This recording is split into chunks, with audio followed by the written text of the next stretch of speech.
Social media जितना useful है उतना ही ख़तरनाक भी है। आजकल इस बात पर चल रही है, सरकार भी इसके लिए डेडिकेटेड है, हमारी भारत सरकार, कि सोशल मीडिया को बंद कर देना चाहिए या एक उम्र तक निर्धारित करने के बाद ही बच्चे इसका यूज़ कर सकेंगे। तो ये पूर्णतः इनका फ़ैसला सही है, हमारी भारत सरकार का, मोदी सरकार का फ़ैसला एकदम पूर्णतः सही है कि ये इसे निश्चित ही बंद कर देना चाहिए या एक सर्टन एज के बाद इसको यूज़ कर सकें। क्योंकि जो सोशल मीडिया का इफ़ेक्ट है वो केवल छोटे बच्चों पे ही नहीं, बड़े बुज़ुर्गों पे भी इफ़ेक्ट कर रहा है। मैंने एक्सपीरियंस किया है, बहुत सारे सर्वे के बाद ये देखा है कि जो भी, चाहे छोटा बच्चा हो चाहे बड़ा हो, वो जब अगर लगातार देखते हैं तो उनमें भी ये भावना पैदा होने लगती है कि हमें भी फेमस होना है और हमें भी लोग जाने।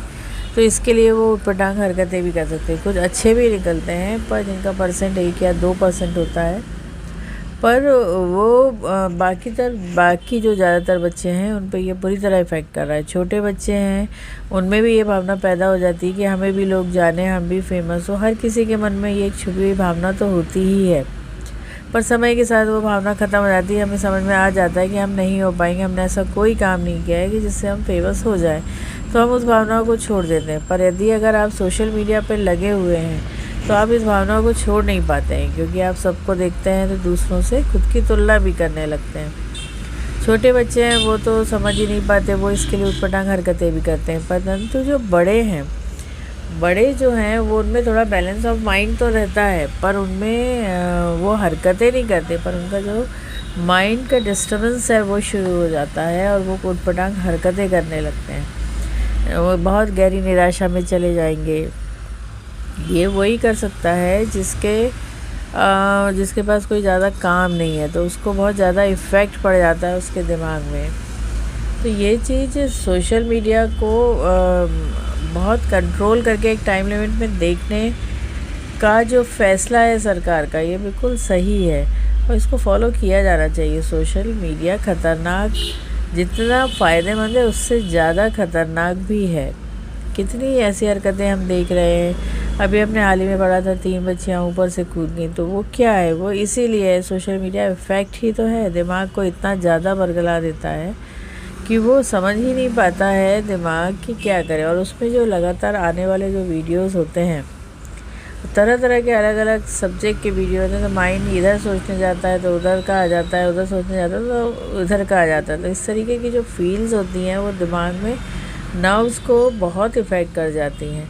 नर्व्स की जो केमिकल हिस्ट्री, अगर केमिकल स्ट्रक्चर अगर हम पढ़ने जाएंगे तब हमें समझ में आएगा कि अगर हम एक दिशा में सोचें जो हैं उसका क्या इफ़ेक्ट होता है, और एक ही बार में हम 10 जगह सोचें तो उसका क्या इफ़ेक्ट होता है। उससे हमारे नर्व्स का क्या हो रहा है, क्राइटेरिया भी बढ़ता चला जा रहा है, तो उससे वो फैल रही है। तो उसका जो कुछ स्ट्रक्चर है माइंड का वो भी डिस्टर्ब होता चला जा रहा है। लोग इतना ज़्यादा इस पर लगे हैं, स्क्रॉलिंग और शॉर्ट्स एंड तरह तरह की घटनाएं, बहुत सी घटनाएं हमेशा दिमाग में घूमती रहती हैं, तो वो इफ़ेक्ट भी कर जाती हैं। इसलिए हमें क्या करना चाहिए कि हमें थोड़ा सा कंट्रोल रखना चाहिए। अब बात इतनी ज़्यादा बढ़ गई तो सरकार को उसमें इंटरफेयर करना पड़ा। सरकार तो अपना बहुत अच्छा काम कर ही रही है, पर इस लेवल पे, अपने लेवल पे काम तो हमें ही करना होगा ना। हम अपने ऊपर पहले अपने आप पर कंट्रोल करना चाहिए। बड़ों के पास भी आजकल क्या है कि रामायण और धार्मिक ग्रंथ पढ़ने की बजाय वो मोबाइल में लगे रहते हैं कि भाई हम तो चुपचाप बैठे मोबाइल देखें। फिर वो भी बहुत चिड़चिड़े, तनावग्रस्त रहने लगते हैं, दूसरों में नेगेटिविटी देखने लगते हैं। ये सब क्यों हो रहा है? अपने आप थोड़ा हो रहा है, ये हो रहा है सिर्फ इसके फैलने के कारण, क्योंकि हम इसको फैलते हैं। तो हमें यहाँ पे कंट्रोल रखना चाहिए। तो सोशल मीडिया जो है उसका सदुपयोग हो तो कोई बात नहीं, दुरुपयोग हो तो बहुत नुकसानदायक है।